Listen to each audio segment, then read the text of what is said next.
ಶ್ರೀ ಗರುಡ ಪುರಾಣ ಪೂರ್ವಕಾಂಡ ಅಥವಾ ಆಚಾರಕಾಂಡ. ಶ್ರೀ ಮಹಾವಿಷ್ಣುವಿನ ಮಹಿಮೆ ಹಾಗೂ ಅವತಾರಗಳು. ಪೂರ್ವಕಾಲದಲ್ಲಿ ಜಂಬೂ ದ್ವೀಪದಲ್ಲಿನ ನೈಮಿಷಾರಣ್ಯದಲ್ಲಿ ಲೋಕ ಕಲ್ಯಾಣಾರ್ಥಕವಾಗಿ ಶೌನಕ ಮಹರ್ಷಿಗಳ ಮಾರ್ಗದರ್ಶನದಲ್ಲಿ ಸಾವಿರಾರು ಮುನಿಗಳು ಸತ್ರಯಾಗವನ್ನು ಮಾಡುತ್ತಿದ್ದರು. ಆ ಯಜ್ಞವನ್ನು ವೀಕ್ಷಿಸಲಿಕ್ಕೆಂದು ಜಗತ್ತಿನಲ್ಲಿನ ಮುನಿಗಳೆಲ್ಲರೂ, ಆಚಾರ್ಯರು, ರಾಜಗುರುಗಳು, ಬ್ರಹ್ಮರ್ಷಿಗಳು ಬರುತ್ತಿದ್ದರು. ಯಾಗವನ್ನು ವೀಕ್ಷಿಸಿದ ಮಹರ್ಷಿಗಳು ಶೌನಕ ಮಹರ್ಷಿಗಳ ಮನವಿಯಂತೆ ಅಲ್ಲಿನ ಪ್ರಜೆಗಳಿಗೆ ತಮ್ಮ ತಮ್ಮ ಪ್ರಸಂಗಗಳ ಮೂಲಕ ಜ್ಞಾನವನ್ನು ಬೋಧಿಸುತ್ತಿದ್ದರು. ಹೀಗಿರಲು ಒಮ್ಮೆ ಸರ್ವಶಾಸ್ತ್ರ ಪಾರಂಗತರು, ಪುರಾಣ ಪಾರಾಯಣಿಕರು, ಶಾಂತಚಿತ್ತರು, ವ್ಯಾಸ ಮಹರ್ಷಿಗಳ ಪ್ರಿಯ ಶಿಷ್ಯರೂ ಆದಂತಹ ಸೂತ ಮಹರ್ಷಿಗಳ ಯಾಗವು ನಡೆಯುತ್ತಿದ್ದ ಸ್ಥಳಕ್ಕೆ ಆಗಮಿಸಿದರು. ಸೂತರು ಯಾಗವನ್ನು ವೀಕ್ಷಿಸಿ ಸಂತೋಷಪಟ್ಟು ಅಲ್ಲೇ ಪಕ್ಕದಲ್ಲಿದ್ದ ಪವಿತ್ರ ಆಸನದ ಮೇಲೆ ಕುಳಿತು ಶ್ರೀ ಮಹಾವಿಷ್ಣುವಿನ ಧ್ಯಾನದಲ್ಲಿ ನಿರತರಾದರು. ಸೂತರ ಆಗಮನವನ್ನು ತನ್ನ ಶಿಷ್ಯರ ಮೂಲಕ ತಿಳಿದುಕೊಂಡ ಶೌನಕ ಮಹರ್ಷಿಗಳು ಕೂಡಲೇ ಅವರ ಬಳಿಗೆ ಬಂದರು. ಸೂತ ಮಹರ್ಷಿಗಳು ಧ್ಯಾನದಿಂದ ಎಚ್ಚೆತ್ತುಕೊಳ್ಳುತ್ತಲೇ ಶೌನಕರು ಅವರಿಗೆ ನಮಸ್ಕರಿಸಿ ಅರ್ಘ್ಯಪಾದ್ಯಗಳನ್ನು ಕೊಟ್ಟು ಆಶ್ರಮಕ್ಕೆ ಕರೆದುಕೊಂಡು ಬಂದು ಆತಿಥ್ಯವನ್ನು ಕೊಟ್ಟು ಸ್ವೀಕರಿಸಿದರು. ಇದಾದ ಬಳಿಕ ಸೂತ ಮಹರ್ಷಿಗಳು ಸ್ವಲ್ಪ ಹೊತ್ತು ವಿಶ್ರಾಂತಿಯನ್ನು ಪಡೆದರು. ನಂತರ ಶೌನಕರು ಸೂತರನ್ನು ಯಾಗ ಸ್ಥಳಕ್ಕೆ ಕರೆದುಕೊಂಡು ಬಂದು ಅಲ್ಲಿನ ಉಚಿತಾಸನದಲ್ಲಿ ಕುಳ್ಳಿರಿಸಿದರು. ಅಷ್ಟೊತ್ತಿಗಾಗಲೇ ಎಲ್ಲಾ ಮುನಿಗಳು ಅಲ್ಲಿಗೆ ಬಂದು ಸೇರಿದರು. ಆಗ ಶೌನಕರು ಆ ಮಹಾನೀಯನೊಂದಿಗೆ ಹೀಗೆಂದರು: ಎಲೆ ಸೂತ ಮಹರ್ಷಿಗಳೇ, ನೀವು ಸರ್ವಜ್ಞರು, ಸಕಲ ಶಾಸ್ತ್ರಗಳನ್ನು ತಿಳಿದವರು. ನಮಗೊಂದು ಸಂದೇಹ ಉಂಟಾಗಿದೆ. ಅದನ್ನು ನೀವೇ ಪರಿಹರಿಸಬೇಕೆಂದು ತಮ್ಮಲ್ಲಿ ಪ್ರಾರ್ಥಿಸಿಕೊಳ್ಳುತ್ತಿದ್ದೇನೆ. ಈ ಜಗತ್ತಿನಲ್ಲಿನ ಸಕಲ ದೇವತೆಗಳಲ್ಲಿ ಶ್ರೇಷ್ಠರಾದವರು ಯಾರು? ಈ ಜಗತ್ತಿಗೆ ಸೃಷ್ಟಿ ಲಯಕಾರಕರು ಯಾರು? ಆ ದೇವದೇವನ ಸ್ವರೂಪವೆಂತಹುದು? ಸರ್ವರಿಗೂ ಪೂಜ್ಯರು ಯಾರು? ಯಾರಿಂದ ಈ ಸನಾತನ ಧರ್ಮವು ಮುಂದುವರಿಯುತ್ತಿದೆ? ಈ ಸಂಪೂರ್ಣ ಜಗತ್ ಸೃಷ್ಟಿಯು ಯಾವ ರೀತಿಯಾಗಿ ನಡೆಯಿತು? ಯಾವ ವಿಧದಲ್ಲಿ ಸಾಮಾನ್ಯ ಮಾನವನು ದೈವಕೃಪೆಯನ್ನು ಹೊಂದಬಲ್ಲನು? ಸರ್ವ ಜಗತ್ತಿಗೂ ಸರ್ವೇಶ್ವರನು ಯಾರು? ಪೂಜ್ಯನು, ಧ್ಯಾನಯೋಗ್ಯನು ಯಾರು? ಈ ಎಲ್ಲಾ ಸಂದೇಹಗಳನ್ನು ನಿವಾರಿಸಬೇಕೆಂದು ತಮ್ಮಲ್ಲಿ ಮನವಿ ಮಾಡಿಕೊಳ್ಳುತ್ತಿದ್ದೇನೆ. ಹಾಗೆಯೇ ಈ ಸಮಸ್ತ ಮಾನವಾಳಿಯ ಅಭಿವೃದ್ಧಿಯು ಯಾವ ರೀತಿಯಾಗಿ ನಡೆಯಬೇಕೆಂಬುದನ್ನು ವಿವರಿಸಿ ಹೇಳಿ ನಮ್ಮನ್ನು ಧನ್ಯರನ್ನಾಗಿಸಿರಿ. ನಮ್ಮ ಜೀವನವು ಸಾರ್ಥಕವಾಗುವಂತೆ ಆಶೀರ್ವದಿಸಿ ಕೃತಾರ್ಥರನ್ನಾಗಿಸಿರಿ ಎಂದು ಕೇಳಿಕೊಂಡರು. ಶೌನಕರ ಮಾತುಗಳನ್ನು ಕೇಳಿದ ಸೂತ ಮಹರ್ಷಿಗಳು ಕ್ಷಣಕಾಲ ಮೌನವನ್ನು ವಹಿಸಿ ಧ್ಯಾನ ನಿಮಗ್ನರಾದರು. ನಂತರ ಅವರು ಕಣ್ಣುಗಳನ್ನು ತೆರೆದು ಹೀಗೆಂದರು: ಎಲೈ ಶೌನಕಾದಿ ಮುನಿಗಳೇ, ನೀವು ಕೇಳಿದ ಪ್ರಶ್ನೆಗಳಿಗೆಲ್ಲ, ನಿಮ್ಮ ಸಂದೇಹಗಳಿಗೆಲ್ಲ ಉತ್ತರವು ಲಭಿಸಬೇಕೆಂದರೆ ನಿಮಗೆ ಶ್ರೀ ಗರುಡ ಪುರಾಣವನ್ನು ಹೇಳಬೇಕಾಗುತ್ತದೆ. ನಿಮ್ಮ ಬಯಕೆಯಂತೆಯೇ ಶ್ರೀ ಗರುಡ ಪುರಾಣವನ್ನು ಹೇಳಿ ನಾನೂ ಸಹ ಧನ್ಯನಾಗುತ್ತೇನೆ. ಈ ಗರುಡ ಪುರಾಣವು ಸಮಸ್ತ ವೇದಗಳ ಸಾರಭೂತವೂ ಶ್ರೀ ಮಹಾವಿಷ್ಣು ಕಥಾ ಪರಿಪೂರ್ಣವೂ ಆಗಿದೆ. ಇದನ್ನು ಮಹಾನುಭಾವನು, ಮಹಾತ್ಮನು ತನ್ನ ತಪೋಬಲದಿಂದ ಶ್ರೀಮನ್ನಾರಾಯಣನ ವಾಹನವಾಗಿ ಆತನ ಸಾಮೀಪ್ಯವನ್ನು ಹೊಂದಿರುವಂತಹ ಗುರುತ್ಮಂತನು ಕಶ್ಯಪ ಮಹರ್ಷಿಗೆ ಹೇಳಿರುವಂತಹ ಪುರಾಣವಿದು. ನಮ್ಮ ಗುರುಗಳಾದ ವ್ಯಾಸ ಮಹರ್ಷಿಗಳು ಈ ಪುರಾಣವನ್ನು ಅನುಗ್ರಹಿಸಿದರು. ಸರ್ವ ದೇವತಾ ಶ್ರೇಷ್ಠನು ಶ್ರೀಮನ್ನಾರಾಯಣನೇ ಆಗಿದ್ದಾನೆ. ಆತನೇ ಪರಬ್ರಹ್ಮ, ಪರಮಾತ್ಮ. ಆತನಿಂದಲೇ ಈ ಪ್ರಪಂಚದಲ್ಲಿ ಸೃಷ್ಟಿ, ಸ್ಥಿತಿ, ಸಂಹಾರಗಳು ನಡೆಯುತ್ತಿವೆ. ಆತನು ಜರಾಮರಣ ರಹಿತನು. ಜಗದ್ರಕ್ಷಕನಾದ ಶ್ರೀಮನ್ನಾರಾಯಣನು ಲೋಕ ಕಲ್ಯಾಣಾರ್ಥಕವಾಗಿ ಅನೇಕ ಅವತಾರಗಳನ್ನು ತಾಳುತ್ತಿರುತ್ತಾನೆ. ಹಾಗೆಯೇ ದುಷ್ಟ ಶಿಕ್ಷಣ, ಶಿಷ್ಟ ರಕ್ಷಣೆಯನ್ನು ಮಾಡುತ್ತಿರುತ್ತಾನೆ. ಈ ರೀತಿ ಶ್ರೀಮನ್ನಾರಾಯಣನು ತಾಳಿದ ಅವತಾರಗಳ ಬಗ್ಗೆ ವಿವರಿಸಿ ಹೇಳುತ್ತೇನೆ, ಶ್ರದ್ಧೆಯಿಂದ ಕೇಳಿ.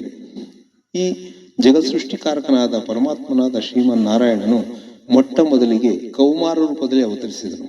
ಅಂದರೆ ಸನಕ, ಸನಂದ, ಸನತ್ಕುಮಾರರ ಸಜಾತರಾಗಿ ಅವತರಿಸಿದನು. ನಂತರ ಎರಡನೇ ಅವತಾರವಾಗಿ ವರಾಹ ಅವತಾರವನ್ನು ತಾಳಿ ಹಿರಣ್ಯಾಕ್ಷನಿಂದ ಅಪಹರಿಸಲ್ಪಟ್ಟು ಪೃಥ್ವಿಯನ್ನು ರಕ್ಷಿಸಿ ಪಾತಾಳದಿಂದ ಭೂಲೋಕಕ್ಕೆ ತಂದು ಸ್ಥಿತಿಕಾರಕನಾದನು. ಮೂರನೇ ಅವತಾರದಲ್ಲಿ ಮಹರ್ಷಿ ನಾರದನಾಗಿ ಜನಿಸಿ ಸತ್ವಾತ ತಂತ್ರ ಬೋಧನೆಯನ್ನು ಮಾಡಿದಳು. ಇದರಲ್ಲಿ ನಿಷ್ಕಾಮ ಕರ್ಮದ ಬಗ್ಗೆ ಹೇಳಲಾಗಿದೆ. ಇನ್ನು ನಾಲ್ಕನೆಯ ಅವತಾರವೇ ನರನಾರಾಯಣರ ಅವತಾರ. ಈ ಅವತಾರದಲ್ಲಿ ಶ್ರೀಮನ್ನಾರಾಯಣನು ಧರ್ಮರಕ್ಷಣಕ್ಕಾಗಿ ಕಠೋರ ತಪಸ್ಸನ್ನು ಆಚರಿಸಿದನು. ದೇವದಾನವರೆಲ್ಲರೂ ಸಹ ಈ ನರನಾರಾಯಣರನ್ನು ಆರಾಧಿಸಿದರು. ಐದನೆಯ ಅವತಾರದಲ್ಲಿ ಶ್ರೀಹರಿಯು ಕಪಿಲ ಮಹರ್ಷಿಯಾಗಿ ಜನಿಸಿ ಸರ್ವಶ್ರೇಷ್ಠನೆಂದೂ ಪ್ರಸಿದ್ಧಿಯನ್ನು ಪಡೆದು ಕಾಲಗರ್ಭದಲ್ಲಿ ಕಳೆದು ಹೋದಂತಹ ಸಂಖ್ಯಾಶಾಸ್ತ್ರವನ್ನು ರಕ್ಷಿಸಿ ಲೋಕಕ್ಕೆ ಪ್ರಸಾದಿಸಿದರು. ಮತ್ತೆ 6ನೇ ಅವತಾರದಲ್ಲಿ ಶ್ರೀ ಮಹಾವಿಷ್ಣುವು ಅತ್ರಿ ಅನಸೂಯ ದಂಪತಿಗಳಿಗೆ ಪುತ್ರನಾಗಿ ದತ್ತಾತ್ರೇಯನಾಗಿ ಜನಿಸಿ ಸರ್ವರಿಗೂ ಜ್ಞಾನೋಪದೇಶವನ್ನು ಉಪದೇಶಿಸಿದರು. ಅದರಲ್ಲೂ ಮುಖ್ಯವಾಗಿ ಆಲರ್ಕ ಮಹಾರಾಜನಿಗೂ ಪ್ರಹ್ಲಾದನಿಗೂ ಬ್ರಹ್ಮವಿದ್ಯೆಯನ್ನು ಉಪದೇಶಿಸಿದರು. ಇನ್ನು 7ನೇ ಅವತಾರವೇ ಯಜ್ಞದೇವ. ಶ್ರೀ ಹರಿಯು ರುಚಿ ಪ್ರಜಾಪತಿ ಹಾಗೂ ಅಕೂತಿ ದಂಪತಿಗಳಿಗೆ ಪುತ್ರನಾಗಿ ನಮ್ಮ ಈ ಸ್ವಯಂಭುವ ಮನ್ವಂತರದಲ್ಲಿಯೇ ಜನಿಸಿ ಇಂದ್ರಾದಿ ಸಮಸ್ತ ದೇವತಾಗಣಗಳಿಂದ ಯಜ್ಞಗಳನ್ನು ಮಾಡಿಸಿ ಎಲ್ಲರಿಗೂ ಅವುಗಳ ವಿಧಿವಿಧಾನಗಳನ್ನು ಬೋಧಿಸಿ ಯಜ್ಞದೇವನಾಗಿ ಪೂಜೆಗಳನ್ನು ಸ್ವೀಕರಿಸಿದರು. ಶ್ರೀ ಹರಿಯು ನಾಭಿ ಮೇರುದೇವಿ ದಂಪತಿಗಳಿಗೆ ಋಷಭದೇವನೆಂಬ ಹೆಸರಿನಲ್ಲಿ ಪುತ್ರನಾಗಿ ಜನಿಸಿ ಸ್ತ್ರೀಯರಿಗೆ ಪರಮ ಆದರ್ಶಯುತವಾಗಿ ಗೃಹಸ್ಥಾಶ್ರಮವನ್ನು ನಡೆಸುವ ನಿಯಮಗಳನ್ನು ಕಲಿಸಿಕೊಟ್ಟು ಸರ್ವ ಆಶ್ರಮಗಳಿಂದಲೂ ಪೂಜಿಸಲ್ಪಡುವ ರೀತಿಯಾಗಿ ಶ್ರೇಷ್ಠವಾಗಿ ಗೃಹಸ್ಥಾಶ್ರಮವನ್ನು ಸಿದ್ಧಪಡಿಸಿದರು. 9ನೇ ಅವತಾರವಾಗಿ ಶ್ರೀಹರಿಯು ಋಷಿಗಳ ಪ್ರಾರ್ಥನೆಯಂತೆ ಋತು ಚಕ್ರವರ್ತಿಯಾಗಿ ಹುಟ್ಟಿ ಗೋಮಾತೆಯ ರೂಪದಲ್ಲಿದ್ದ ಪೃಥ್ವಿಯಿಂದ ಹಾಲಿನ ರೂಪದಲ್ಲಿ ಅನ್ನಾದಿಕಗಳನ್ನು ಔಷಧರಾಶಿಗಳನ್ನು ಕರೆದು ಮಾನವ ಜಾತಿಗೆ ಪ್ರಸಾದಿಸಿದರು. ಶ್ರೀಮನ್ನಾರಾಯಣನ 10ನೇ ಅವತಾರವೇ ಮತ್ಸ್ಯ ಅವತಾರ. ಚಾಕ್ಷೂಪ ಮನ್ವಂತರದ ಅಂತ್ಯದಲ್ಲಿ ಪ್ರಳಯವಾದಾಗ ಶ್ರೀ ವಿಷ್ಣುಮೂರ್ತಿಯು ಬೃಹತ್ ಮತ್ಸ್ಯ ರೂಪವನ್ನು ಧರಿಸಿ ಭೂಮಿಯನ್ನೇ ದೋಣಿಯಂತೆ ಮಾಡಿಕೊಂಡು ವೈವಸ್ವತ ಮನುವನ್ನು ಆತನೊಂದಿಗೆ ಜೀವರಾಶಿಗಳನ್ನು ರಕ್ಷಿಸಿ ಪುನರ್ ಸೃಷ್ಟಿಯನ್ನು ಮಾಡಿದನು. ಇನ್ನು 11ನೇ ಅವತಾರವೇ ಕೂರ್ಮಾವತಾರ. ಶ್ರೀ ಮಹಾವಿಷ್ಣುವು ಕ್ಷೀರಸಾಗರ ಮಥನದ ಸಮಯದಲ್ಲಿ ಮಂದರ ಪರ್ವತವು ನೀರಿನಲ್ಲಿ ಮುಳುಗಿ ಹೋಗದಂತೆ ನೋಡಿಕೊಂಡು ಅದರಲ್ಲಿ ಉತ್ಪತ್ತಿಯಾದ ಅಮೃತವನ್ನು ದಾನವರಿಂದ ಅಪಹರಿಸಲ್ಪಟ್ಟು ದೇವತೆಗಳಿಗೆ ಪ್ರಸಾದಿಸಿದರು. ನಂತರ ಸಮುದ್ರದಲ್ಲಿ ಉತ್ಪತ್ತಿಯಾದ ವೈದ್ಯಶಾಸ್ತ್ರವನ್ನು ಧನ್ವಂತರಿ ರೂಪದಲ್ಲಿ ಲೋಕಕ್ಕೆ ಪ್ರಸಾದಿಸಿದರು. ಇದಕ್ಕಾಗಿ ಶ್ರೀಹರಿಯು ಕೂರ್ಮಾವತಾರದೊಂದಿಗೆ ಮೋಹಿನಿ ಅವತಾರವನ್ನು ಧನ್ವಂತರಿ ಅವತಾರವನ್ನು ತಾಳಬೇಕಾಯಿತು. ನಂತರ ಶ್ರೀಮನ್ನಾರಾಯಣನು ತಾಳಿದ 14ನೇ ಅವತಾರವೇ ನರಸಿಂಹ ಅವತಾರ. ಈ ಅವತಾರದಲ್ಲಿ ಶ್ರೀ ಮಹಾವಿಷ್ಣು ಹಿರಣ್ಯಕಶಿಪುವಿನಿಂದ ಪ್ರಹ್ಲಾದನನ್ನು ರಕ್ಷಿಸಿದರು. ಇನ್ನು 15ನೇ ಅವತಾರದಲ್ಲಿ ಶ್ರೀಹರಿಯು ವಾಮನಾವತಾರವನ್ನು ತಾಳಿ ಬಲಿಚಕ್ರವರ್ತಿಯನ್ನು ಪಾತಾಳಕ್ಕೆ ತುಳಿದು ಅಲ್ಲಿಯವರೆಗೂ ಬಲಿಯ ಆಕ್ರಮಣದಲ್ಲಿದ್ದ ತ್ರಿಲೋಕಗಳನ್ನು ದೇವೇಂದ್ರನ ಪಾಲನೆಗೆ ಅರ್ಪಿಸಿದರು. ಶ್ರೀ ಮಹಾವಿಷ್ಣುವಿನ 16ನೇ ಅವತಾರವಾದ ಪರಶುರಾಮನ ಅವತಾರದಲ್ಲಿ ಲೋಕಕಂಟಕರಾದ ಬ್ರಾಹ್ಮಣ ದ್ರೋಹಿಗಳಾದ ಕ್ಷತ್ರಿಯರನ್ನೆಲ್ಲ ಸಂಹರಿಸಿದರು. ನಂತರ 17ನೇ ಅವತಾರದಲ್ಲಿ ಶ್ರೀಹರಿಯು ವ್ಯಾಸರಾಗಿ ಪರಾಶರ ಮಹರ್ಷಿಗೂ ಸತ್ಯವತಿ ದಂಪತಿಗೆ ಜನಿಸಿ ಸಕಲ ವೇದಗಳನ್ನು ಸಂಸ್ಕರಿಸಿ ಪರಿಷ್ಕರಿಸಿ ಬೋಧಿಸಿ ಲೋಕಕ್ಕೆ ಅರ್ಪಿಸಿದರು. 18ನೇ ಅವತಾರವಾಗಿ ಮಹಾವಿಷ್ಣು ದಾನವ ಸಂಹಾರಕ್ಕಾಗಿ ಕೌಸಲ್ಯ ದಶರಥರ ಪುತ್ರನಾಗಿ ಶ್ರೀರಾಮಚಂದ್ರ ಮೂರ್ತಿಯಾಗಿ ಅವತರಿಸಿ ರಾವಣನನ್ನು ಸಂಹರಿಸಿದನು. ಇದಾದ ನಂತರ 19ನೇ ಅವತಾರವಾಗಿ ಬಲರಾಮ ಹಾಗೂ 20ನೇ ಅವತಾರವಾಗಿ ಶ್ರೀಕೃಷ್ಣನಾಗಿ ಅವತರಿಸಿ ದುಷ್ಟ ಶಿಕ್ಷಣ ಶಿಷ್ಟ ರಕ್ಷಣೆಯನ್ನು ಮಾಡಿದನು. ದ್ವಾಪರ ಯುಗದ ಅಂತ್ಯದಲ್ಲಿ ಶ್ರೀಕೃಷ್ಣನು ದಾನವಾಂಶದಿಂದ ಹುಟ್ಟಿದ ಮಾನವರನ್ನು ಲಕ್ಷಗಳ ಸಂಖ್ಯೆಯಲ್ಲಿ ಸಂಹರಿಸಿ ಭೂಭಾರವನ್ನು ಕಡಿಮೆ ಮಾಡಿದನು. ಇನ್ನು ಶ್ರೀಮನ್ನಾರಾಯಣನು ಶೀಘ್ರದಲ್ಲಿಯೇ ಕೀಟಕ ದೇಶದಲ್ಲಿ ಜಿನಪುತ್ರನಾಗಿ ಬುದ್ಧನಾಮದೊಂದಿಗೆ ಜನಿಸಿ ದೇವದ್ರೋಹಿಗಳನ್ನು ತನ್ನ ಮೋಹದಲ್ಲಿ ಬಂಧಿಸಿ ಸಕಲ ಲೋಕಗಳನ್ನು ರಕ್ಷಿಸುತ್ತಾನೆ. ಇದು ಆತನ 21ನೇ ಅವತಾರ. ಇನ್ನು ಮಹಾವಿಷ್ಣುವಿನ 22ನೇ ಅವತಾರವು ಕಲಿಯುಗದ 8ನೇ ಸಂಧ್ಯದಲ್ಲಿ ಬರುತ್ತದೆ. ಮಹಾರಾಜರ ಆಳ್ವಿಕೆಯು ಅಂತ್ಯಗೊಂಡು ಮಾನವ ಕುಲದಲ್ಲಿ ಅರಾಜಕತೆಯು ಮಿತಿಮೀರಿದಾಗ ಶ್ರೀಹರಿಯು ವಿಷ್ಣು ಯಶನೆಂಬ ಬ್ರಾಹ್ಮಣನ ವಂಶದಲ್ಲಿ ಕಲ್ಕಿ ಎಂಬ ನಾಮದೊಂದಿಗೆ ಅವತರಿಸಿ ಲೋಕವನ್ನು ರಕ್ಷಿಸುತ್ತಾನೆ. ಅಷ್ಟೇ ಅಲ್ಲದೆ ಶ್ರೀ ಮಹಾವಿಷ್ಣು ಇನ್ನೂ ಅಸಂಖ್ಯಾತ ಸಂದರ್ಭಗಳಲ್ಲಿ ಈ ಭೂಮಿಯ ಮೇಲೆ ಹಲವಾರು ಅವತಾರಗಳನ್ನು ತಾಳಿದ್ದಾನೆ.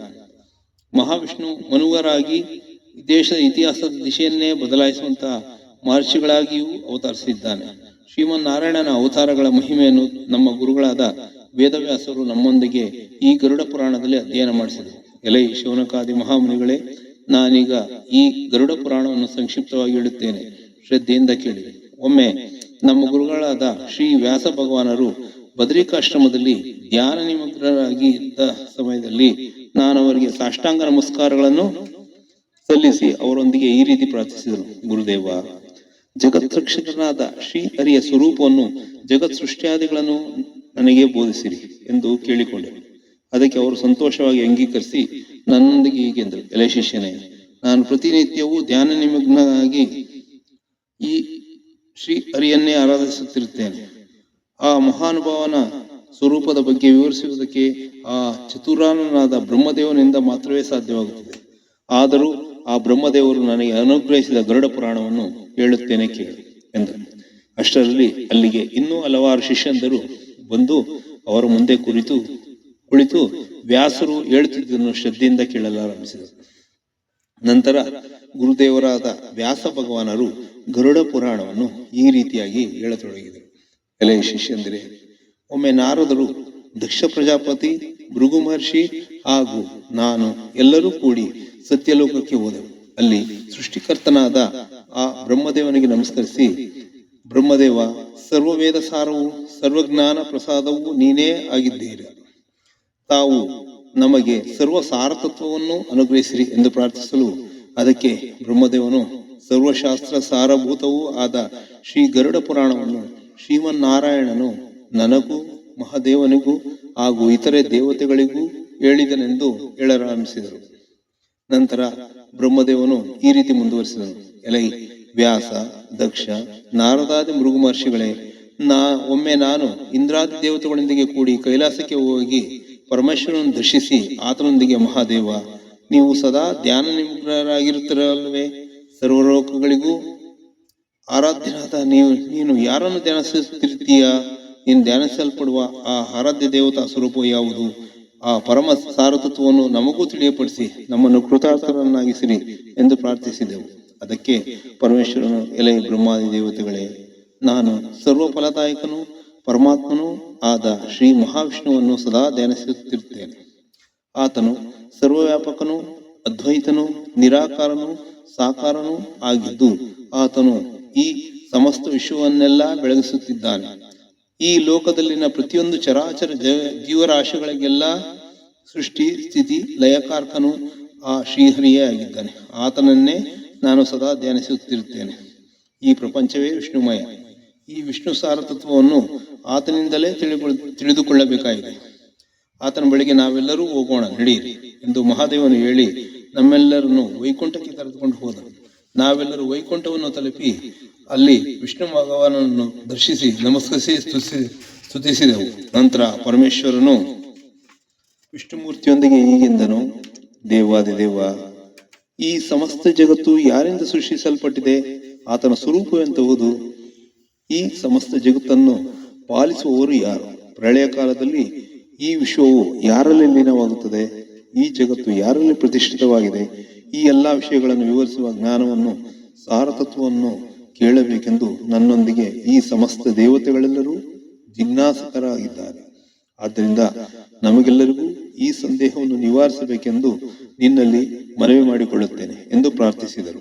ಆಗ ಶ್ರೀಮನ್ನಾರಾಯಣನು, ಬ್ರಹ್ಮರುದ್ರಾದಿ ದೇವತೆಗಳೇ, ಮಹರ್ಷಿಗಳೇ, ಪ್ರಜಾಪತಿಗಳೇ, ಈ ಸಮಸ್ತ ಜಗತ್ತು ಪ್ರಳಯ ಕಾಲದಲ್ಲಿ ನನ್ನಲ್ಲಿಯೇ ಪ್ರವೇಶಿಸುತ್ತದೆ.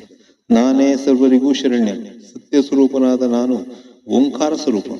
ಈ ಏಕಾಕ್ಷರ ಪ್ರಣಯಕ್ಕೆ ಮೂಲಕರ್ತ. ದೇವ, ಯಕ್ಷ, ರಾಕ್ಷಸ, ನಾಗಗಣಗಳಿಂದ ಪೂಜೆಗಳನ್ನು ಸ್ವೀಕರಿಸುವವನು, ಪುರಾಣ ಪುರುಷನೂ ನಾನೇ ಆಗಿದ್ದೇನೆ. ಈ ಸಮಸ್ತ ಜಗವೆಲ್ಲ ನನ್ನ ವಿಶ್ವರೂಪದಲ್ಲಿಯೇ ಇವೆ. ನನ್ನ ಮುಖದಲ್ಲಿ ಅಗ್ನಿ, ಮಸ್ತಕದಲ್ಲಿ ದ್ಯುಲೋಕ, ನಾಭಿಯಲ್ಲಿ ಆಕಾಶ, ಚರಣಗಳ ಮೇಲೆ ಭೂಮಿ, ಕಣ್ಣುಗಳಲ್ಲಿ ಸೂರ್ಯಚಂದ್ರರು, ಉದರದಲ್ಲಿ ಸ್ವರ್ಗ, ಮರ್ತ್ಯಲೋಕ, ಪಾತಾಳ, ಭುಜಗಳಲ್ಲಿ ಸಮಸ್ತ ದಿಕ್ಕುಗಳು, ಉಚ್ಛ್ವಾಸದಲ್ಲಿ ವಾಯು, ಕೇಶಪುಂಜದಲ್ಲಿ ಮೇಘಗಳು, ಅಂಗಗಳಲ್ಲಿ ನದಿಗಳು, ಕುಕ್ಷಿಯಲ್ಲಿ ಸಮುದ್ರಗಳು, ಇವೆಲ್ಲವೂ ನನ್ನ ವಿಶ್ವರೂಪದಲ್ಲಿ ಅಡಗಿವೆ. ನಾನೇ ಸರ್ವದೇವತೆಗಳಿಗೂ ಆರಾಧ್ಯ ದೇವ. ಸರ್ವ ಲೋಕಗಳು ನನ್ನ ಅಧೀನದಲ್ಲಿಯೇ ಇರುತ್ತವೆ. ದೇವ ಮಾನವಾದಿ ಸರ್ವರಿಗೂ ಸ್ತುತಿಯೋಗ್ಯನೂ ನಾನೇ ಆಗಿದ್ದೇನೆ. ಸರ್ವ ಮಾನವಾಳಿಯಿಂದ ಪೂಜೆಯನ್ನು ಸ್ವೀಕರಿಸಿ ಅವರಿಗೆ ಪರಮಗತಿಯನ್ನು ಪ್ರಾಪ್ತಿಸುವುದೂ ನಾನೇ. ವ್ರತ, ನಿಯಮ, ಸದಾಚರಣೆಗಳಿಂದ ಸಂತುಷ್ಟನಾಗಿ ಅವರ ಮನೋರಥಗಳನ್ನು ನೆರವೇರಿಸುವುದೂ ನಾನೇ. ಈ ಸಮಸ್ತ ಜೀವರಾಶಿಗೂ ಸೃಷ್ಟಿ ಸ್ಥಿತಿ ಲಯಕಾರಕನು ನಾನೇ ಆಗಿದ್ದು ಅಖಿಲ ಭೂಮಂಡಲವನ್ನು ಪಾಲಿಸುತ್ತಿದ್ದೇನೆ. ಪೂಜೆ ಧ್ಯಾನದಿಂದ ಪ್ರಾಪ್ತಿಯಾಗುವ ಪರಮತತ್ವವು ಯೋಗಿನಿ, ಯೋಗ, ಅಧ್ಯಯೋಗವು, ಪುರಾಣವೂ ನಾನೇ. ಜ್ಞಾತನು, ಶ್ರೋತ್ರನು, ಮನನಕರ್ತನು ಸಹ ನಾನೇ. ಈ ಜಗತ್ತು ನಾನೇ. ಅದರಲ್ಲಿನ ಸಮಸ್ತ ಪದಾರ್ಥಗಳು ನನ್ನ ಸ್ವರೂಪಗಳೇ ಆಗಿವೆ. ಭೋಗ ಮೋಕ್ಷ ಪ್ರದಾಯಕವಾದ ಪರಮ ದೈವವೂ ನಾನೇ. ನಾನೇ ವೇದ ಸ್ವರೂಪನು, ಸರ್ವಜ್ಞಾನಮಯನು, ಸರ್ವಲೋಕಮಯನು, ಸನಾತನ ಧರ್ಮವೂ ನಾನೇ ಆಗಿದ್ದೇನೆ. ಯಮ ನಿಯಮಾದಿ ವ್ರತಗಳು, ಸೂರ್ಯ ಚಂದ್ರ ಮಂಗಳಾದಿ ಗ್ರಹಗಳು ನಾನೇ ಆಗಿದ್ದೇನೆ. ಪೂರ್ವಕಾಲದಲ್ಲಿ ಪಕ್ಷಿರಾಜನಾದ ಗುರುತ್ಮಂತನು ನನ್ನನ್ನು ಕುರಿತು ಘೋರ ತಪಸ್ಸನ್ನು ಆಚರಿಸಲು ಆತನ ಭಕ್ತಿಗೆ ಮೆಚ್ಚಿ ನಾನು ಪ್ರತ್ಯಕ್ಷನಾಗಿ ವರವನ್ನು ಕೋರಲು ಹೇಳಿದೆ. ಆಗ ಗುರುತ್ಮಂತನು, ನಾರಾಯಣ ದೇವ, ನನ್ನ ತಾಯಿಯನ್ನು ದಾಸಿಯಾಗಿ ನಾಗರು ಮಾಡಿಕೊಂಡಿದ್ದಾರೆ. ಆಕೆಯನ್ನು ಅವರಿಂದ ಬಿಡಿಸುವುದಕ್ಕಾಗಿ ನನಗೆ ಅಮೃತವು ಬೇಕಾಗಿದೆ. ನೀನು ನನಗೆ ವರವನ್ನು ಪ್ರಸಾದಿಸಿದರೆ ನನ್ನ ತಾಯಿಗೆ ದಾಸ್ಯ ಮುಕ್ತಿಯನ್ನು ಮಾಡಿ ನಿನಗೆ ವಾಹನವಾಗಿ ಜೀವನ ಪರ್ಯಂತವೂ ನಿನ್ನ ಸೇವೆಯಲ್ಲಿ ನಿರತನಾಗುತ್ತೇನೆ ಎಂದು ಬೇಡಿಕೊಳ್ಳಲು, ಆಗ ನಾನು ಅವನನ್ನು ಆಶೀರ್ವದಿಸುತ್ತಾ, ಎಲೆ ಪಕ್ಷಿರಾಜ, ನೀನು ಬೇಡಿದ ವರವನ್ನು ಪ್ರಸಾದಿಸುತ್ತಿದ್ದೇನೆ. ನಿನ್ನ ತಾಯಿಯಾದ ವಿನುತಳಿಗೆ ನಾಗರ ದಾಸ್ಯದಿಂದ ಮುಕ್ತಿಯೂ ಲಭಿಸುತ್ತದೆ. ನೀನು ದೇವತೆಗಳೆಲ್ಲರನ್ನೂ ಸೋಲಿಸಿ ಅಮೃತವನ್ನು ಸಾಧಿಸಿ ತರುತ್ತೀಯಾ. ನೀನು ಅತ್ಯಂತ ಶಕ್ತಿ ಸಂಪನ್ನನಾಗಿ ನನಗೆ ವಾಹನನಾಗಿರುತ್ತೀಯ. ಸಕಲ ವಿಷಯಗಳನ್ನು ನಿವಾರಿಸುವಂತ ಶಕ್ತಿಯೂ ಸಹ ನಿನಗೆ ಲಭಿಸುತ್ತದೆ. ನನ್ನ ಕೃಪಾ ಕಟಾಕ್ಷದಿಂದ ನನ್ನ ಕಥೆಗಳನ್ನು ಸಂಹಿತ ರೂಪದಲ್ಲಿ ಪ್ರವಚನ ಮಾಡುತ್ತೀಯ. ನನ್ನ ಬಗ್ಗೆ ನೀನು ಪ್ರವಚನ ಮಾಡುವ ಪುರಾಣ ಸಂಹಿತೆಯು ಗರುಡ ಪುರಾಣವೆಂದು ಹೆಸರಿನಲ್ಲಿ ಪ್ರಸಿದ್ಧವಾಗುತ್ತದೆ. ವಿನುತಾಸುತ, ದೇವಗಣಗಳಲ್ಲಿ ಐಶ್ವರ್ಯಕ್ಕೂ ಶ್ರೀರೂಪಕ್ಕೂ ನಮನಗಿರುವ ಮಹಿಮೆಯೇ ಪುರಾಣಗಳಲ್ಲಿ ಈ ನಿನ್ನ ಗರುಡ ಪುರಾಣಕ್ಕೂ ಇರುತ್ತದೆ. ಈ ಜಗತ್ತಿನಲ್ಲಿ ನನ್ನ ಸಂಕೀರ್ತನೆ ನಡೆಯುವ ಪ್ರತಿಯೊಂದು ಕಡೆಯೂ ನಿನ್ನ ಕೀರ್ತನೆಯೂ ಸಹ ನಡೆಯುತ್ತದೆ. ನೀನು ನನ್ನನ್ನು ಧ್ಯಾನಿಸಿ ಗರುಡ ಪುರಾಣವನ್ನು ಪಡಿಸು ಎಂದೆನು. ಬ್ರಹ್ಮರುದ್ರಾದಿ ದೇವತೆಗಳೇ, ನನ್ನಿಂದ ಗ್ರಹಿಸಿದ ಪುರಾಣವನ್ನು ಗರುಡನು ಕಶ್ಯಪ ಮಹರ್ಷಿಗೆ ಹೇಳಿದನು. ಕಶ್ಯಪನು ಈ ಪುರಾಣವನ್ನು ಕೇಳಿದ್ದರಿಂದ ಅವನಿಗೆ ಗಾರುಡಿ ವಿದ್ಯೆಯು ಲಭಿಸಿತು. ಅದರಿಂದ ಸುಟ್ಟು ಹೋದ ಮರವನ್ನು ಮತ್ತೆ ಬದುಕಿಸಿದನು. ಹಾಗೆ ಗರುಡನು ಸಹ ಈ ಗಾರುಡಿ ವಿದ್ಯೆಯಿಂದ ಅನೇಕ ಪ್ರಾಣಿಗಳನ್ನು ಪುನರ್ಜೀವಗಳನ್ನಾಗಿಸಿದನು. ಮಹೇಶ್ವರ, ಯಕ್ಷಿ ಓಂ ಹುಂ ಸ್ವಾಹೋ ಎಂಬ ಮಂತ್ರವನ್ನು ಜಪಿಸಿದರೆ ಗಾರುಡಿ ವಿದ್ಯೆಯು ಲಭಿಸುತ್ತದೆ. ನನ್ನ ಸ್ವರೂಪದಿಂದ ಪರಿಪೂರ್ಣನಾದ ಗರುಡನ ಮುಖದಿಂದ ಹೊರಬಂದ ಗರುಡ ಮಹಾಪುರಾಣವನ್ನು ನೀವೂ ಕೇಳಿರಿ ಎಂದು ಮಹಾವಿಷ್ಣು ಬ್ರಹ್ಮ ರುದ್ರಾದಿ ದೇವತೆಗಳಿಗೂ ಮಹರ್ಷಿಗಳು ಪ್ರಜಾಪತಿಗಳಿಗೂ ಹೇಳಿದ ಈ ಗರುಡ ಪುರಾಣವನ್ನು ನಾನು ನಿಮಗೆ ಹೇಳುತ್ತಿದ್ದೇನೆ. ಶ್ರದ್ಧೆಯಿಂದ ಕೇಳಿರಿ ಎಂದರು ಸುತರು. ನಂತರ ಅವರು, ಶೌನಕಾದಿ ಮುನಿಗಳೇ, ಸಾಕ ಶ್ರೀಮನ್ನಾರಾಯಣನಿಂದ ಬ್ರಹ್ಮ ರುದ್ರಾದಿ ದೇವತೆಗಳು, ಬ್ರಹ್ಮನಿಂದ ನಮ್ಮ ಗುರುಗಳಾದ ವ್ಯಾಸ ಮಹರ್ಷಿಗಳು, ಆತನಿಂದ ನಾನು ಕೇಳಲ್ಪಟ್ಟಂತಹ ಈ ಗರುಡ ಪುರಾಣವನ್ನು ನಾನೀಗ ನಿಮಗೆ ಹೇಳುತ್ತೇನೆ. ಈ ಪುರಾಣದಲ್ಲಿ ಸರ್ಗಗಳ ವರ್ಣನೆ, ದೇವತಾರ್ಚನೆ, ತೀರ್ಥಗಳ ಮಹಿಮೆ, ಭುವನವೃತ್ತಾಂತ, ಮನ್ವಂತರ ವರ್ಣಧರ್ಮಗಳು, ಆಶ್ರಮ ಧರ್ಮಗಳು, ದಾನ ಧರ್ಮ, ರಾಜಧರ್ಮ, ವಂಶಾನುಚರಿತೆ, ವ್ರತಧರ್ಮ, ಕರ್ಮ, ಕಾಮಾರ್ಥಗಳು, ಉತ್ತಮ ಜ್ಞಾನ, ಮುಖ್ಯವಾಗಿ ಶ್ರೀಮನ್ನಾರಾಯಣನ ಮಾಯಾಲೀಲೆಗಳ ವರ್ಣನೆ ಇದೆ. ಆತನ ಕರುಣೆಯಿಂದ ಗುರುತ್ಮಂತನು ಈ ಗರುಡ ಪುರಾಣವನ್ನು ತುಂಬಾ ಸಮರ್ಥಯುತವಾಗಿ ವಿವರಿಸಿ ಹೇಳಿ ಶ್ರೀಹರಿಯ ವಾಹನವಾಗಿ ಆತನನ್ನು ಸೇವಿಸುತ್ತಿದ್ದಾರೆ. ಗುರುತ್ಮಂತನು ದೇವತೆಗಳನ್ನು ಬಯಸಿ ಅಮೃತವನ್ನು ತಂದು ತನ್ನ ತಾಯಿಗೆ ಕೊಟ್ಟು ನಾಗರದಾಸ್ಯದಿಂದ ಮುಕ್ತಿಯನ್ನು ಪ್ರಸಾದಿಸಿದನು. ಶ್ರೀಹರಿಯು ಬ್ರಹ್ಮ ರುದ್ರಾದಿ ದೇವತೆಗಳಿಗೂ ಹರಿಸ್ವರೂಪನಾದ ಗುರುತ್ಮಂತನು ಕಾಶ್ಯಪ ಮಹರ್ಷಿಗೂ ಹೇಳಿದ ಈ ಪವಿತ್ರ ಪುರಾಣವನ್ನು ಪಡಿಸುವವರಿಗೂ ಶ್ರವಣ ಮಾಡುವವರಿಗೂ ಸರ್ವ ಸುಖಗಳು ಪ್ರಾಪ್ತಿಯಾಗುವು. ನಾನೀಗ ವ್ಯಾಸ ಮಹರ್ಷಿಗಳಿಗೆ ಮತ್ತೊಮ್ಮೆ ನಮಸ್ಕರಿಸುತ್ತಾ ಈ ಗರುಡ ಪುರಾಣವನ್ನು ಹೇಳಲಾರಂಭಿಸುತ್ತೇನೆ.